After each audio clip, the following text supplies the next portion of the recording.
Today I'm giving you my speech from in my car, and you'll see shortly how that comes into play.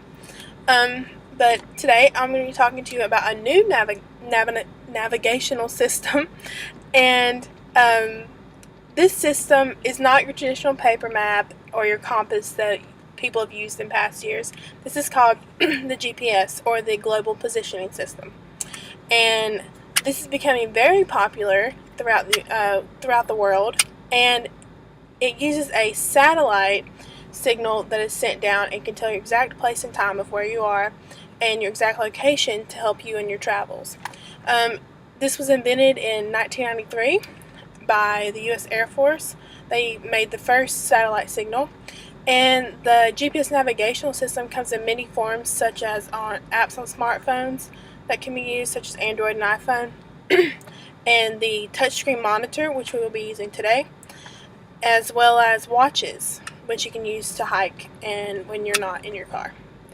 And today I'm going to show you the touchscreen monitor and how to use it in your car. Okay, let's get started by talking about the different components of the GPS. First, here's the GPS monitor itself, and then the charging cord, which will be either plugged into your USB or your outlet in your house, or the cigarette lighter in your car. And then the mount or stand that you can put in your window inside your car so you can hook it in. Okay. The GPS offers many different options, such as when you first click in, you click on to where to. When that comes up, you can choose to type in the address or go home, which go home, it saves your home address. So if you're going to rush and you need to get somewhere from home, you can just you need to get somewhere to home, you just press go home. And here there are favorites, which are the places that you have saved in here that you most frequently visit throughout the year. And then there's points of interest. Points of interest have different attractions. They show food and drink, fuel, shopping, lodging, transit, parking, ATMs, hospitals, schools, things like that. Let's go back. It also shows intersections and cities. Okay. And but first, before you start, you must know your destination and location before you type it into your GPS if you're going to use the address option. If not, sometimes you don't always know the address for something. So if you want to go to the mall, you can type in let's say shopping, all shopping, and it'll show you the closest stores within your radius. So it says Hardin's Drug is 0.8 miles. Seattle Heating and Air Conditioning, 1.3 miles. Kohl's Carpet and Floor Covering, 1.5 miles, and so forth. And if you can't find it, then they have the option of spelling it, and you can spell out the name, and then it'll hopefully guess and find that for you. Alright, let's go back.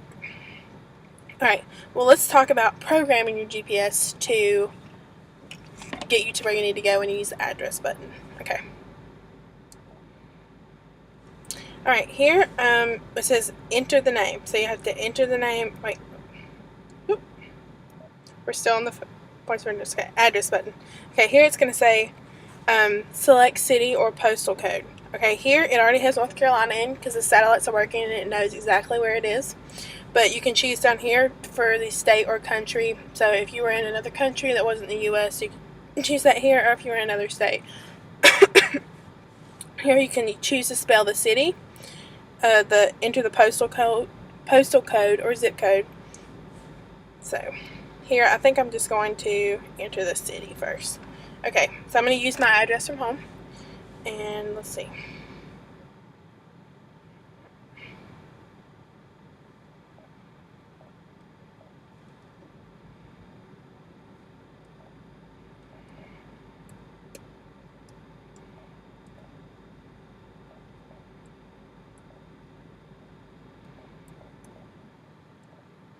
Okay, and then you put the house number in next.